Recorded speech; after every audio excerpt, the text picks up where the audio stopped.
ఓం నమో వెంకటేశాయ. శుక్లాంబరధరం విష్ణుం శశివర్ణం చతుర్భుజం ప్రసన్నవదనం ధ్యాయేత్ సర్వవిఘ్నోపశాంతయే. ఇప్పుడు హజీరాం బావాజీ కథ గురించి తెలుసుకుందాం. హజీరాం బావా అని ఆయన శ్రీ వెంకటేశ్వర స్వామికి ప్రియాతి ప్రియమైన భక్తుడు. అతని గురించి విందాం. పూర్వము ఉత్తర హిందుస్థానం నుండి తిరుపతికి ఒక బైరాగి వచ్చాడు. అతడు ఒక ఆశ్రమం కట్టుకొని నివసించని ఆరంభించాడు.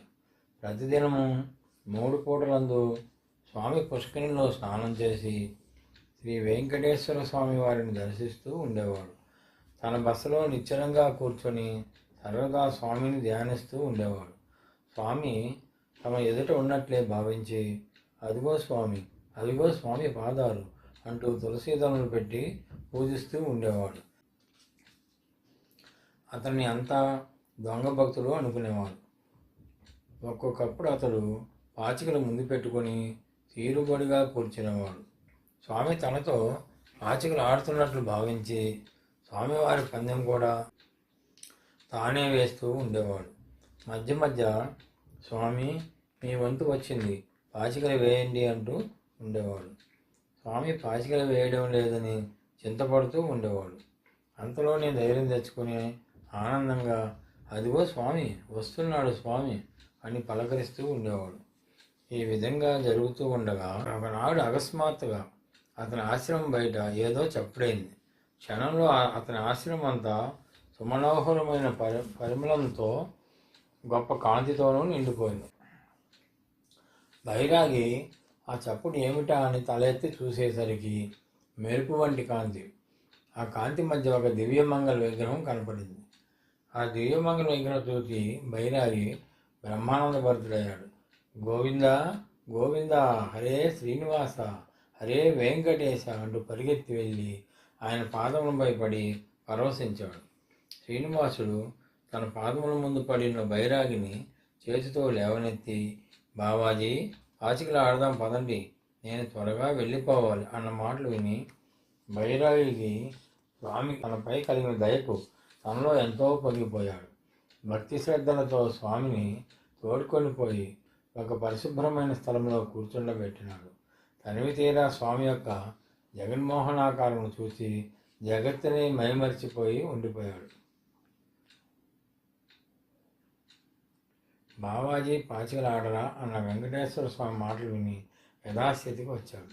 పాచికలు ఆడసాగినాడు.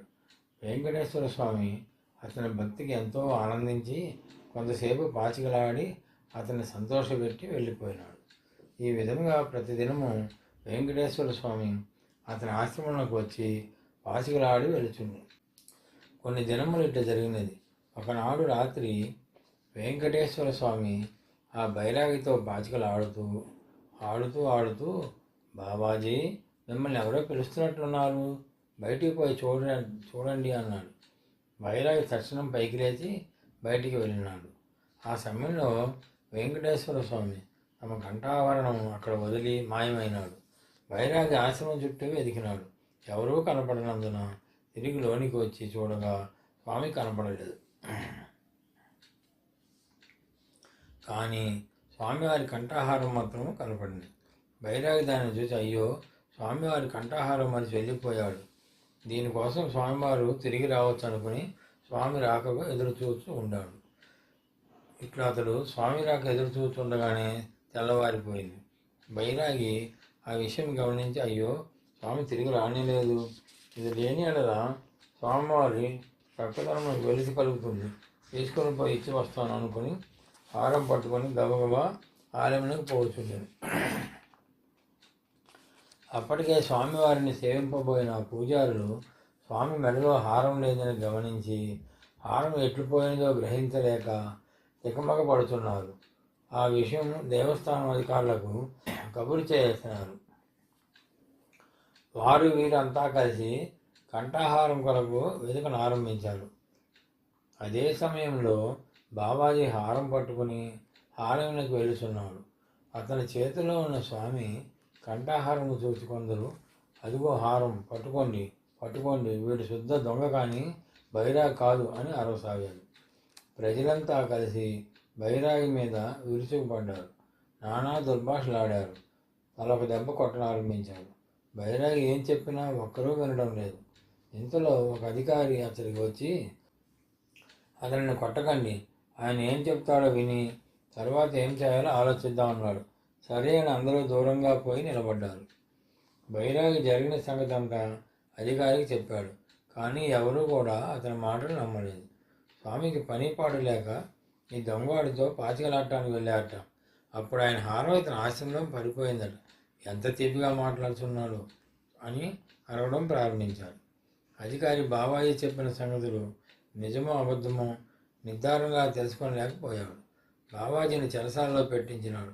దానితో బండెడు చెరకు గడలు కూడా పెట్టించి బైరాగిని చూసి, బాబాజీ, నీవు చెప్పిన మాటలు నిజమైతే స్వామివారి సహాయంతో తెల్లవారేసరికి ఈ బండెడు చెరుకు గడ్డలు తినివేయాలి. ఒక గడ మిగిలిన నీ తల నరికై గుడి ముందు వేలాడగట్టిస్తాను అని చెప్పి తలుపులకు తాళాలు వేయించి వెళ్ళిపోయాడు. బాబాజీ వారి మాట విని ఏమాత్రం దిగులు పడలేదు. నిశ్చలంగా కూర్చుండి చాలాసేపు శ్రీ వెంకటేశ్వర స్వామిని ధ్యానించి, స్వామి, నేను ఏ నేరం చేయలేదని నువ్వు ఎరుగుదువు, నన్ను శిక్షింపజేసినా నీదే భారం అనుకుని నిశ్చింతగా నిద్రపోయాడు. అట్లా అతడు నిద్రపోయిన పిమ్మట కొంతసేపటికి ఒక ఏనుగు ఆ గదిలో ప్రత్యక్షమైంది. క్షణంలో ఆ గదిలో ఉన్న చెరుగడ అన్నింటినీ తినివేసింది.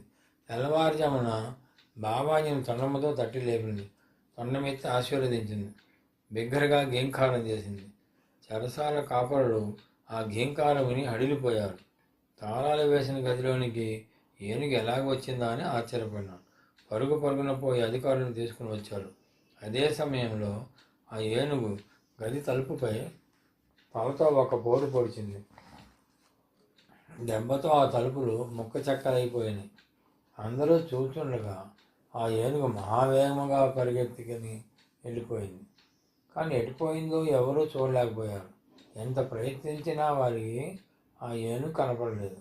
తన భక్తిని కాపాడుటకై వెంకటేశ్వర స్వామియే ఐరావతం రూపం వచ్చి ఆ గదిలో ఉంచిన చెరకగడ్డలన్నీ తిని వెళ్ళిపోయాడని అందరూ నిశ్చయించుకున్నారు. స్వామి మహిమను తలుచుకొని బ్రహ్మానంద భరితులైనారు. బాబాజీని దొంగని తిట్టి కొట్టి బాధించిన వారందరూ అతని పాదములపై పడి క్షమింపమని కోరారు. బాబాజీ దృష్టి అంతా ఆ ఏనుగు వెళ్ళిన దిక్కువైపే ఉంది. అటువైపే చూస్తూ, శ్రీనివాస, సద్విలాస, నన్ను కాపాడడం కోసం ఏనుగు రూపం దాల్చి వచ్చే బండెడు చెరగలు తిన్నావా స్వామి, హదీరాం హదీరాం అంటూ ఆలయంలోనికి పరిగెత్తి వెళ్ళాడు. ఆ భక్తులు ఇక అడ్డేవారెవరు? అతను తిట్టి కొట్టి బాధించిన ప్రజలు, అధికారులు అతని పాదములపై పడి మొక్కసాగారు. క్రమంగా ఆయనను దేవాలయములకు ప్రధానాధికారిగా నియమించారు. అంతా ఆయనను అప్పటి నుంచి హదీరాం బావాజీ అని పిలుస్తూ ఉండేవారు. హదీరాం బావాజీ చాలా కాలం శ్రీ వెంకటేశ్వర స్వామిని సేవించాడు. స్వామివారి పూజలకు, ఉత్సవములకు ఏ విధమైన లోటుపాట్లు కలగకుండా చక్కగా దేవస్థాన పాలన సాగించి తొలుపు స్వామి యందు ఐక్యమైనాడు. ఆ భక్తుని జ్ఞాపకార్థం స్వామి ఆలయములకు సమీపంలో ఒక మఠము కట్టబడింది. స్వామిని దర్శించబోయే యాత్రులందరూ బాబాజీ మఠము కూడా దర్శించుతుంది. ఇది మన హదీరాం బాబాజీ గారి కథ. ఓం నమో నారాయణాయ.